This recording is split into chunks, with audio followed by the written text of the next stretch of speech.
আসসালামু আলাইকুম সুপ্রিয় দর্শক শ্রোতা, যে যেখান থেকে আমাদের সাথে সংযুক্ত হয়েছেন সবাইকে জানাচ্ছি ধন্যবাদ ও শুভেচ্ছা।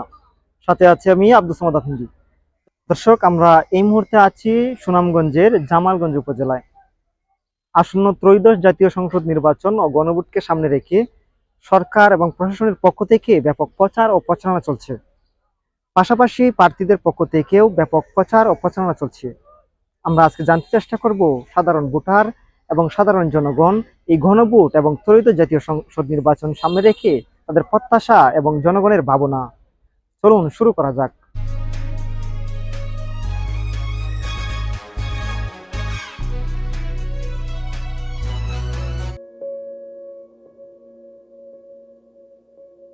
ত্রয়োদশ জাতীয় সংসদ নির্বাচনে কেমন প্রার্থী প্রত্যাশা করছেন? আসলে আপনারা কেমন প্রার্থী আশা করছেন? আমরা ভালো প্রার্থী চাই। আমরা রাস্তাঘাট উন্নয়ন চাই। আমরা গরিব দুঃখিনীরা মানে ভালোভাবে সুখে শান্তিতে আমরা চলতাম চাই।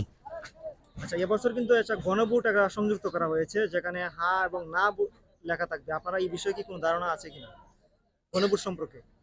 না, আমরা তো বুঝতেছি সুস্থ নির্বাচনই হবে। আশা করছি, কারণ আমরা ভালো লোক চাই, যাতে আমাদের জামালগঞ্জের যে রাস্তাঘাট আছে বেহাল অবস্থা আছে, সব ভাঙ্গা, গাড়ি ঘোড়া চালাতে পারি না। আমরা তো খেটে খাওয়া মানুষ, রাত্রে বালির ছাড়া ঘুমান লাগে, শরীর খালি ব্যথা, রাস্তাঘাট শুধু খালি ভাঙ্গা আর ভাঙ্গা, বুঝছেন না? কি বলবো, মানে বলার মতো তো আমাদের এমন নাই। আমরা চাই যাতে এমন কর্মী আসুক, সে যেন আমাদের দুঃখ সুখ সবটা বুঝতে পারে, আমাদের সাধারণ মানুষের যাতে কাজ করে খাইতে পারি ভাই, রাস্তাঘাট যাতে। হ্যাঁ, এবছর যে একটা নতুন সংযোজন রয়েছে সেটা হচ্ছে গণভোট। আসলে গণভোট সম্পর্কে আপনাদের কি জানা আছে কিনা? গণভোট তো ইনশাল্লাহ আশা করছি এবছর মানে ভালোই হবে, নির্বাচন মানে ভালো দিকে হবে। আমরা ভালো একটা প্রার্থী চাই। আমরা এমন প্রার্থী আশা করতেছি যে প্রার্থী আমাদের রাস্তাঘাট উন্নয়ন করবে। আমরা গাড়ি চালাই বাদ খাই, আমরা রাস্তাঘাট পাই না, যেদিকে যাই শুধু ভাঙ্গা। আমরা গাড়ি ঘোড়া শেষ, যাত্রী খামও শেষ। কিন্তু আমরা এমন একজন সরকার চাই, যেই সরকার আমরা রাস্তাঘাটে উন্নত করবে, সাধারণ মানুষের উন্নয়ন করবেন, এমন ধরনের প্রার্থী আমরা চাই। আচ্ছা, চলতি বছর কিন্তু এই নির্বাচনে কিন্তু গণভোট একটি বিষয় রয়েছে, সে সম্পর্কে আপনাদের ধারণা আছে কিনা?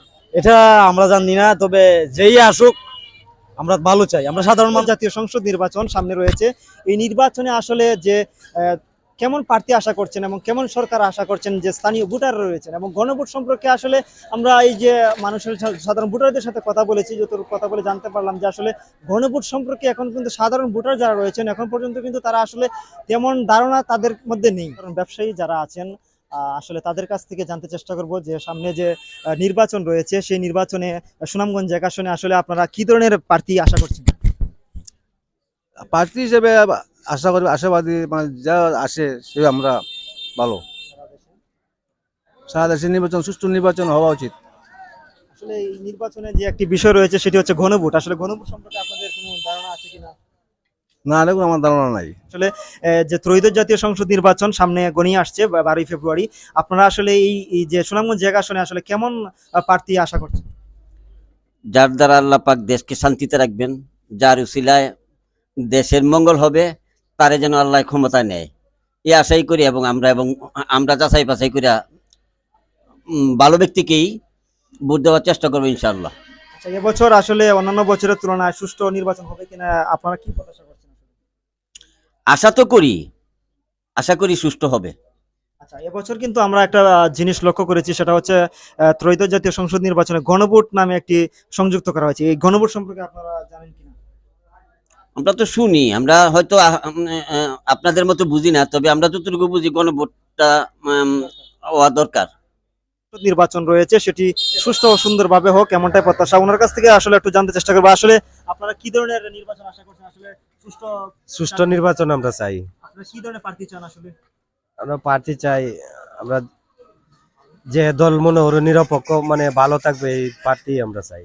জনগণের জন্য কাজ করেন এমন প্রার্থী আসলে আমরা এতক্ষণ ঘুরে ঘুরে দেখছিলাম, ওনারা এমনটাই বলছিলেন যারা রাস্তাঘাটের উন্নয়ন, শিক্ষার উন্নয়ন, স্বাস্থ্য খাতের উন্নয়ন করবে, এমন ধরনের প্রার্থী কিন্তু আশা করছেন সুনামগঞ্জে এক আসনের মানুষ। এতক্ষণ কথা বলছিলাম আব্দুস সামাদ আফন্দি, জামালগঞ্জ থেকে। সবাই ভালো থাকুন, সুস্থ থাকুন। আবারও দেখা হবে নতুন কোনো একটি স্থানে, নতুন কোনো একটি জায়গায়। আল্লাহ হাফেজ।